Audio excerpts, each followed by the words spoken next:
What's up mga kabako Bicolanong Oragon? Sa umagang ito, ang gagawin po natin vlog ay kukuha po tayo ng padala ng isa po nating kapwa small YouTuber. Maraming salamat sa iyo kapatid dahil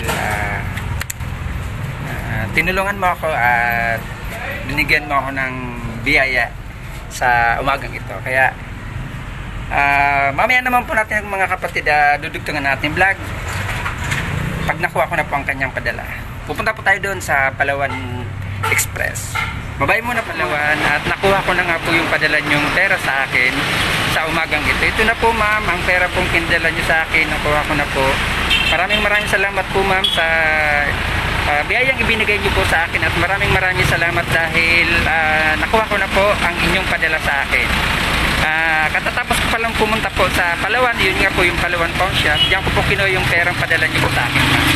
Kaya maraming salamat po ma'am, pagpalain pa po kayo ng may kapal. At sana po biyayaan pa po kayo, makatulong pa po kayo sa ibang tao, nakatulad ko po kayo. Maraming salamat po ma'am. Kaya mga kapwa ko small YouTuber dyan, nag-love shout out sa inyo at isang mapagpalang umaga sa inyo mga kapatid. Maraming salamat. Huwag nyo nga po palang kakalimutan na i-subscribe ang aking YouTube channel, Ricky Oragon Vlog. Paki-like, paki-share at pakipindot na rin po ang notification bell para updated po kayo sa aking mga susunod na gagawing videos. Maraming salamat. Ito nga po guys, ang aming lugar. Dito po sa Binakayang Kawit, Cavite. Ito po ang aming lugar. At malapit lang po kasi kami nakatira sa may palengke. Ito naglalakad lang po ako. Kasi nga po katatapos ko palang kunin. Padala nyo po sa akin. Ito na po. Kinuha ko na po ang padala nyo sa akin. Paulit-ulit. Ito.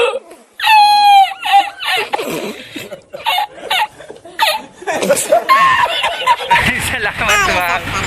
Sa padala nyo sa akin. Maraming salamat.